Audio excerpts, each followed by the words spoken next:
नमस्ते और एक बार फिर स्वागत है हमारी इस खास चर्चा में। आज हम एक ऐसी किताब पर बात कर रहे हैं जिसने भाई दुनिया भर में अपनी एक अलग ही पहचान बनाई है। New York times bestseller. सोचिए 327 हफ्ते लगातार लिस्ट में नंबर 1 तक पहुंची और 2 करोड़, जी हाँ, 2 करोड़ से ज्यादा कॉपियां बिकी। हम बात कर रहे हैं मार्क मैनसन की किताब खुशी और महत्व पर बेबाक नजरिया, या जैसा कि ज्यादातर लोग इसे जानते हैं, the subtle art of not giving a fuck. हमारे पास इस किताब से जुड़े कुछ जरूरी अंश हैं। ये इसके मुख्य विचारों पर, अलग अलग चैप्टर्स की बातों पर, इसकी क्या खूबियां हैं और हाँ, कहाँ कमजोरियां हैं, इस पर भी रोशनी डालते हैं। तो आज हमारा इरादा है इस किताब की तह तक जाना, ये समझना कि खुशी, दुख और जीवन में क्या सच में मायने रखता है। इस पर मैनसन का असल नजरिया है क्या? क्या ये वाकई उन लोगों के लिए काम की चीज है जो मतलब जिंदगी को देखने का एक सीधा, सपाट और शायद ज्यादा प्रैक्टिकल तरीका अपनाना चाहते हैं? तो आज की बातचीत में हम इसके सबसे जरूरी सबकों को खंगालेंगे। इसकी जो बिल्कुल हटके, थोड़ी बेबाक स्टाइल है, उस पर भी गौर करेंगे और ये भी देखेंगे कि कुछ लोग इसकी आलोचना क्यों करते हैं। चलिए इस पर विस्तार से बात करते हैं। तो सबसे पहले बात करते हैं इस किताब के मूल विचार की। ये कहना क्या चाहती है आखिर? हमारे पास जो जानकारी है उसके हिसाब से मैनसन का जो सेंट्रल आइडिया है वो ये है कि हमें जीवन में हर छोटी बड़ी बात पर अपनी मेंटल एनर्जी बर्बाद करने की जरूरत नहीं है, बल्कि हमें बहुत सोच समझकर चुनना चाहिए कि कौन सी चीजें हमारे लिए सचमुच जरूरी हैं और हमें अपना ध्यान और अपनी ऊर्जा कहाँ लगानी चाहिए। इसे वो अपनी थोड़ी, क्या कहते हैं, ठेठ भाषा में कहते हैं, अपने फक्स, यानी अपने ध्यान और ऊर्जा के सीमित भंडार को समझदारी से इस्तेमाल करना। और जहां तक इसकी स्टाइल का सवाल है, वो तो बिल्कुल सीधी है, बिना किसी लाग लपेट के, कहीं कहीं मजेदार भी, और हाँ, जैसा टाइटल से ही पता चलता है, थोड़ी खरी और अपशब्दों से भरी हुई भी है। ये नजरिया कि हर चीज को बहुत गंभीरता से ना लिया जाए, हर बात पर रिएक्ट करने से बचा जाए। आज की जो तेज रफ्तार दुनिया है, हमेशा कनेक्टेड रहने वाली, उसमें ये क्यों महत्वपूर्ण हो सकता है? ऐसा क्यों है कि ये विचार इतने सारे लोगों को क्लिक कर रहा है? हाँ, ये बहुत ही अहम सवाल है। इसमें दिलचस्प बात यह है कि मैनसन का नज़रिया एक तरह से आज की उस संस्कृति पर सीधी चोट करता है जो हमें लगातार पॉजिटिव बने रहने, हमेशा खुश दिखने का दबाव डालती है। उनका एक मुख्य पॉइंट यही है कि खुशी का लगातार पीछा करना वो अपने आप में एक प्रॉब्लम बन सकता है। ये बात किताब के दूसरे चैप्टर, जिसका टाइटल ही है हैप्पीनेस इज अ प्रॉब्लम। अच्छा, खुशी एक समस्या है? हाँ, खुशी एक समस्या है, उसमें साफ तौर पर कही गई है। उनका तर्क है कि सच्ची संतुष्टि या जीवन का जो मतलब है, वो समस्याओं से पूरी तरह बच निकलने में नहीं है, बल्कि अच्छी, सार्थक, मतलब सुलझाने लायक समस्याओं को चुनने में है। इंटरेस्टिंग। मतलब जीवन में चुनौतियां और मुश्किलें तो रहेंगी ही, हमेशा रहेंगी। सवाल ये है कि आप किन चुनौतियों का सामना करने के लिए तैयार हैं। कौन सी समस्याएं आपको एक बेहतर इंसान बनने में मदद करेंगी। और ये विचार सीधे जुड़ता है चौथे chapter, the value of suffering, यानी दुख का महत्व से। मैनसन मानते हैं कि दर्द, संघर्ष और असफलता ये जीवन के अनिवार्य और मूल्यवान हिस्से हैं, और इन्हें स्वीकार करके ही हम असल में आगे बढ़ सकते हैं। इसी कड़ी में आप देखें पहला चैप्टर, डोंट ट्राई, ज्यादा कोशिश मत करो। हाँ, ज्यादा कोशिश मत करो। इसका मतलब ये नहीं है कि प्रयास करना छोड़ दें, बल्कि ये है कि हर चीज के पीछे पागलों की तरह भागना बंद करें, खासकर उन चीजों के लिए जो हमारे कंट्रोल से बाहर है या हमारे जो कोर वैल्यूज है उनसे मेल नहीं खाती। और तीसरा chapter, you are not special, तुम खास नहीं हो। आम धारणा को चुनौती देता है कि हम में से हर कोई एक्स्ट्रॉर्डनरी है, स्पेशल है। मैनसन के अनुसार ये स्वीकार करना कि हम औसत है, साधारण है और ये ठीक है, ये एक ज्यादा हेल्दी और जमीनी नजरिया है। यह हमें बेवजह के प्रेशर से मुक्त करता है। ये बातें पहली बार सुनने में काफी अटपटी लग सकती हैं, है ना? खुशी एक समस्या है, ज्यादा कोशिश मत करो, तुम खास नहीं हो। लेकिन शायद यही कॉन्ट्रडिक्शन, यही विरोधाभास इस किताब की पॉपुलैरिटी का एक बड़ा कारण है। बिल्कुल। यह हमें रुककर सोचने पर मजबूर करती है। अच्छा, चलिए एक बार फिर इसके प्रकाशन पर नजर डालते हैं। 13 सितंबर 2016 को पब्लिश हुई और जैसा हमने शुरू में कहा, जबरदस्त कामयाब रही। यहाँ एक बहुत रोचक पहलू सामने आता है। इन थोड़ी चौंकाने वाली बातों के पीछे किताब के मुख्य प्रैक्टिकल लेसन क्या है? जो जानकारी हमारे पास है उसके मुताबिक कोई पढ़ने वाला अपनी रोजमर्रा की जिंदगी में इससे क्या ठोस सीख ले सकता है? हाँ, ये विचार भले विरोधाभासी लगे, पर इनके पीछे गहरे और व्यवहारिक सबक छिपे हैं। उपलब्ध जानकारी के अनुसार पहला और शायद सबसे सेंट्रल सबक है दुख और कठिनाइयों को स्वीकारना और उनसे सीखना। मैनसन जोर देकर कहते हैं कि जीवन में दर्द, निराशा, मुश्किलें ये सब अनिवार्य हैं। इनसे भागने की इनसे भागने, इन्हें अनदेखा करने या हमेशा एक पॉजिटिविटी का मास्क पहने रहने के बजाय हमें उन्हें स्वीकार करना सीखना चाहिए। ये देखना चाहिए कि ये अनुभव हमें सिखा क्या रहे हैं। देखिए, समस्याएं तो आएंगी ही, लेकिन उन समस्याओं से जो दुख मिलता है वो कितना गहरा होगा, ये काफी हद तक इस बात पर निर्भर करता है कि हम उन्हें किस नजरिए से देखते हैं और उनसे कैसे निपटते हैं। दूसरा महत्वपूर्ण सबक है सही मूल्यों का चुनाव करना। सही वैल्यूज? जी, सही वैल्यूज। मैनसन तर्क देते हैं कि हमें अपनी एनर्जी और ध्यान उन चीजों पर लगाना चाहिए जो वाकई में स्थायी महत्व रखती हैं और जिन पर हमारा कुछ हद तक कंट्रोल है, जैसे ईमानदारी, जिज्ञासा, अपनी गलतियों से सीखना, दूसरों के प्रति करुणा। अच्छा। इसके उलट जो बाहरी चीजें हैं जैसे शोहरत, मटेरियल सक्सेस या हर किसी की नजरों में अच्छा बने रहना, ये अक्सर बुरे या कह लीजिए खोखले मूल्य साबित होते हैं। क्यों? ऐसा क्यों? क्योंकि ये या तो हमारे कंट्रोल से बाहर होते हैं या फिर ये क्षणिक संतुष्टि तो दे सकते हैं पर गहरी और स्थायी खुशी नहीं। और ये आज की भागदौड़ भरी जिंदगी में बहुत रेलेवेंट है, जहां अक्सर बाहरी सफलता को ही सब कुछ मान लिया जाता है। सही बात है। जबकि मैनसन अंदरूनी स्थिरता पर जोर देते हैं। तीसरा सबक जो chapter 5 you are always choosing, चुनाव हमेशा तुम्हारा है, से उभरता है, वो ये है कि हम लगातार चुन रहे होते हैं। हर पल? हाँ, हर पल।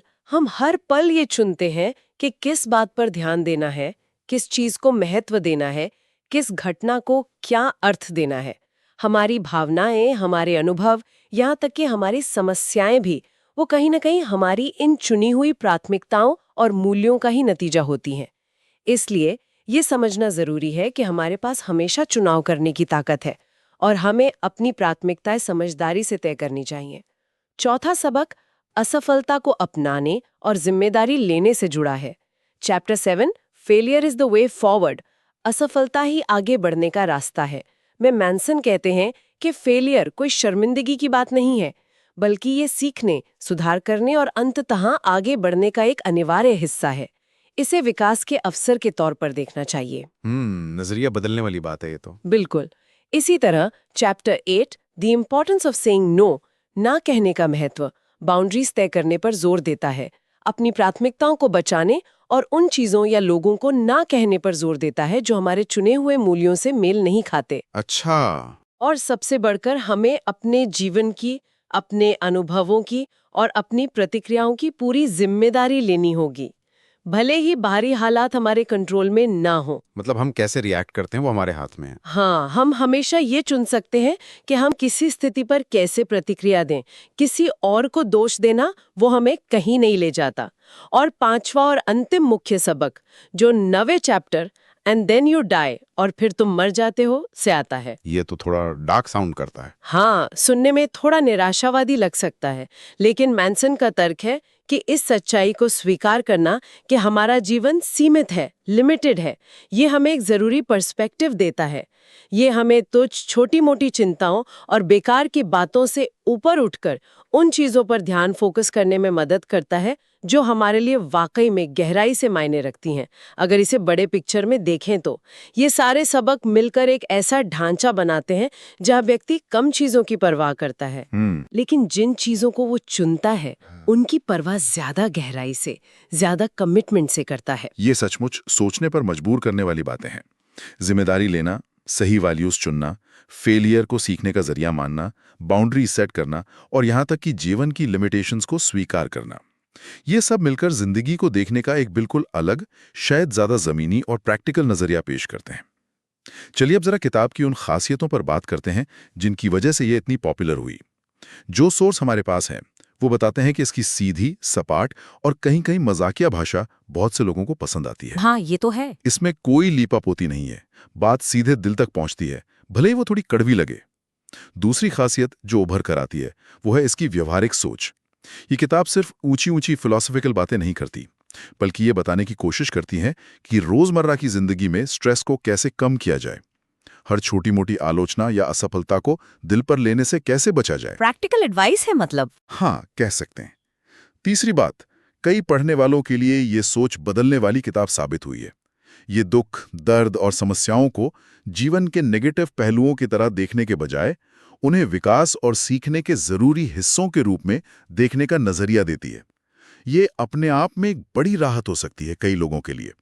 और चौथी खासियत, जो मुझे लगता है कि आज के दौर में बेहद महत्वपूर्ण है, वो है जिम्मेदारी लेने पर इसका जोर। हाँ, ये बहुत जरूरी है। ये किताब लगातार पढ़ने वाले को याद दिलाती है कि वो अपने चुनाव, अपनी प्रतिक्रियाओं और अंततः अपने जीवन की क्वालिटी के लिए खुद जिम्मेदार हैं।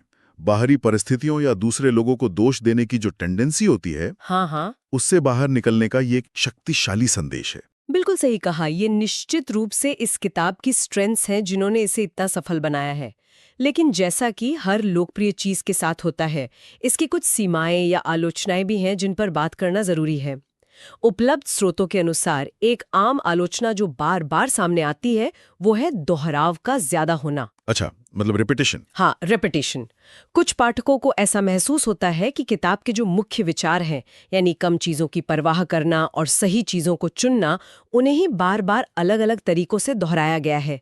इससे किताब थोड़ी लंबी और थोड़ी खिंची हुई सी लग सकती है। दूसरी आलोचना गहराई की कमी को लेकर है। डेप्थ की कमी। जी, आलोचकों का कहना है कि किताब में दी गई सलाह कई बार थोड़ी सतही लगती है और इसमें पर्याप्त साइकोलॉजिकल या साइंटिफिक रिसर्च का आधार नहीं दिया गया है। ये मुख्य रूप से लेखक के अपने पर्सनल अनुभवों, उनके ऑब्जर्वेशंस और विचारों पर ज्यादा आधारित लगती है। जो लोग एकेडमिक रिगर ढूंढ रहे हैं वो शायद निराश हो सकते हैं। तीसरी और शायद सबसे ज्यादा बहस का विषय बनने वाली आलोचना इसकी भाषा और लहजे को लेकर है। हाँ, वो गाली गलौच वाला स्टाइल। बिल्कुल। जो अंदाज कुछ पाठकों को ताजगी भरा, बेबाक और मजेदार लगता है, वही अंदाज दूसरों को अभद्र, अनावश्यक रूप से अग्रेसिव या सिर्फ ध्यान खींचने के लिए इस्तेमाल किया गया गाली गलौच वाला लग सकता है। ये पूरी तरह से पर्सनल चॉइस और सेंसिटिविटी का मामला है। लेकिन ये एक ऐसा पहलू है जो पाठकों को दो खेमों में बांटता है। और चौथी आलोचना कुछ विवादास्पद उदाहरणों या तर्कों को लेकर है। किताब में कुछ जगहों पर ऐसी तुलनाएं या कहानियां इस्तेमाल की गई हैं जिन्हें कुछ पाठक असंवेदनशील, प्रॉब्लमैटिक या मतलब ओवर सिंप्लीफाई करने वाला मान सकते हैं।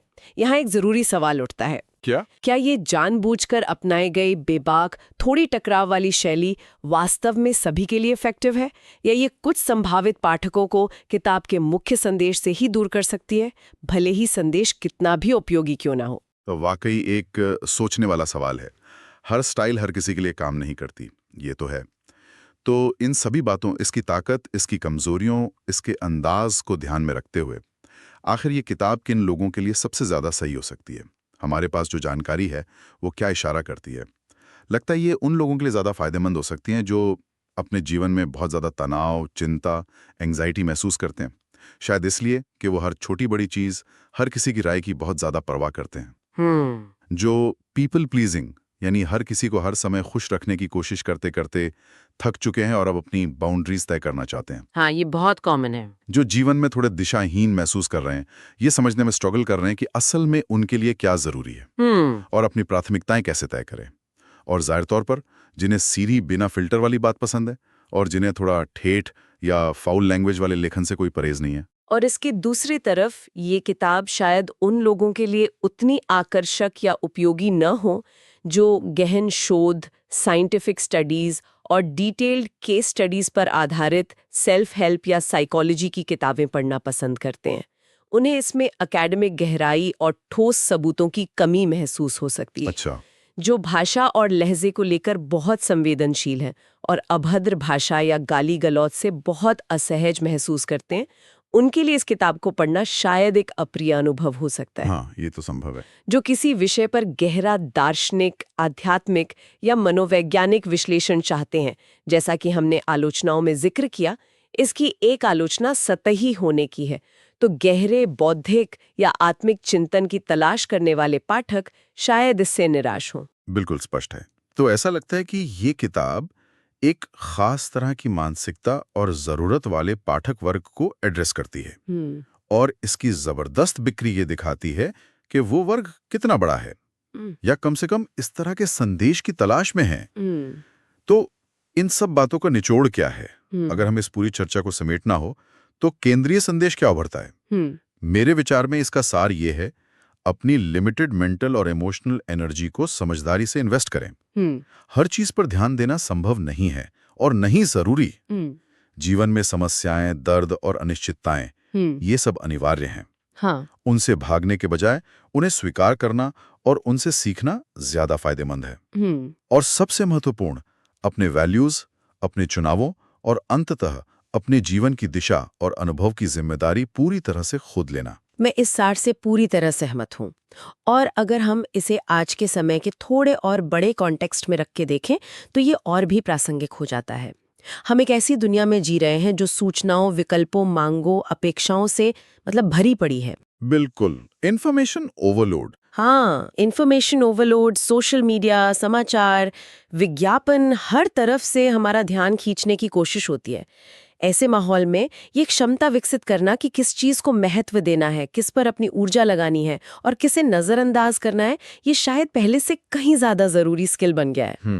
मैनसन की किताब अपनी अनूठी शैली और तर्कों के साथ इसी मॉडर्न चुनौती से निपटने का एक तरीका पेश करती है, भले ही वो तरीका विवादास्पद हो या हर किसी को पसंद ना आए। ये हमें याद दिलाती है कि सोच समझकर न कहना या किसी चीज की परवाह न करना भी अपने आप में एक शक्तिशाली और जरूरी चुनाव हो सकता है। बहुत ही अच्छे ढंग से आपने इसे आज के संदर्भ से जोड़ा। और अब इस गहरी पड़ताल के अंत में हम अपने श्रोताओं के लिए एक विचार छोड़ जाते हैं। इस किताब और हमारी आज की बातचीत पर मनन करने के बाद ये सोचने लायक है, अगर किसी व्यक्ति को अपने जीवन में सचमुच केवल कुछ ही चुनिंदा चीजों को महत्व देना हो, जिन पर वो अपनी सबसे कीमती ऊर्जा, अपना ध्यान, अपना समय, अपनी भावनाएं फोकस करना चाहे, तो वो कौन सी चीजें हो सकती हैं और उन चीजों को चुनने का आधार क्या होगा? इस सवाल पर विचार करना शायद हमें अपनी खुद की प्राथमिकताओं को बेहतर ढंग से समझने में मदद कर सकता है।